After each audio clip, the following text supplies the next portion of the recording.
Galactic Journey, November 15th, 1958. Astoundingly bad.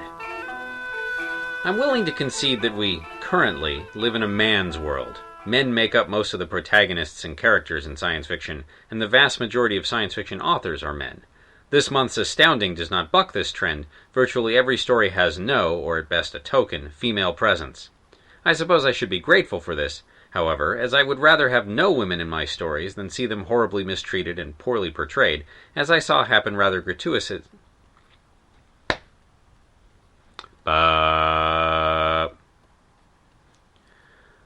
willing to concede that we currently live in a man's world. Men make up most of the protagonists and characters in science fiction, and the vast majority of science fiction authors are men. This month's Astounding does not buck this trend. Virtually every story has no, or at best a token, female presence. I suppose I should be grateful for this, however, as I would rather have no women in my stories than see them horribly mistreated and poorly portrayed, as I saw happen rather gratuitously in the second half of the magazine. But I'm getting ahead of myself. Poul Anderson's Bicycle Built for Brew ended as it started, with a fine premise, an interesting if whimsical storyline, and horrible execution. The resourceful engineer of The Mercury Girl managed to escape from the occupied planet by fashioning a ship from a sealed crate and several barrels of beer, providing the reaction mass for propulsion. The national and gender stereotypes were tired by page 2 of the last installment, and they don't get better here. All's well that ends, and I was happy to see this story finish. Miller's pre-book review column focused on UFOs, which are still popular. I remember reading in an Asimov or Lay article that the number of UFO sightings climbed sharply in the late 40s, coincident with the testing of new jets and sounding rockets. At the same time, the number of reported demonic encounters dropped dramatically. You may draw your own conclusions from this. Seller's Market by Chris Anvil is another inconsequential but readable story of the type that has characterized his writing since he started. It depicts a small military force on a harsh planet as it struggles against a nominally superior but fatally flawed foe. And now, I can put it off no longer, the story that ruined my morning and my impression of Randall Garrett and by extension Astounding magazine, Queen Bee. I don't think misogyny can adequately convey the sentiment in this story.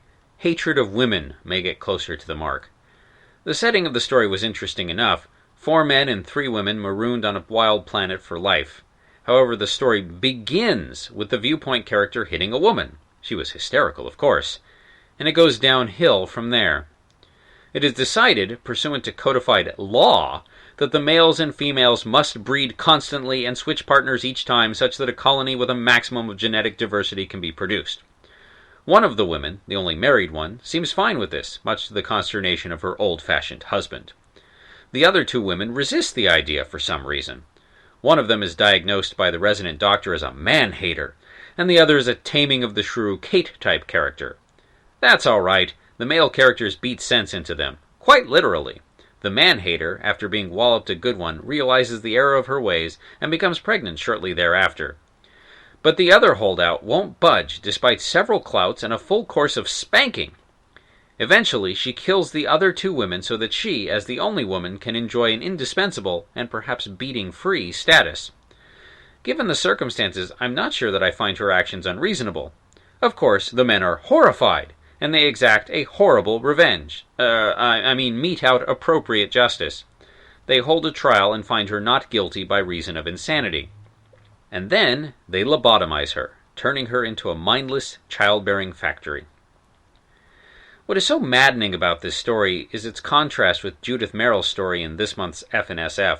The setup is quite similar, except the women don't have to resort to constant brutality to keep the menfolk in line. One could argue that the arrangement in Merrill's story was consensual, and that's a whole different matter. This only emphasizes the horror of Garrett's scenario. The women in his story didn't sign up to be mothers of a colony.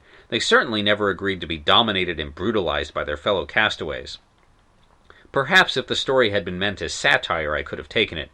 But I think Randy Garrett's premises, that men should automatically be in charge and that a woman's duty is to bear children, and violence against women is the best method to keep them in line, must ring natural and true to Mr. Garrett, to Mr. Campbell, and if the readers of Astounding do not subscribe to them, I imagine they do not generally find them egregious. Well, I did. This is worse than the story that turned me off Venture, Eve and the 23 Atoms by Robert Silverberg. The setup was similar. In that one, all starships came equipped with a ship's whore, and when the story's ship's whore wouldn't perform, the captain drugged her up so that she could fulfill her role while unconscious. Garrett lost me as a fan, and I'm sending a copy of this article straight to Mr. Campbell.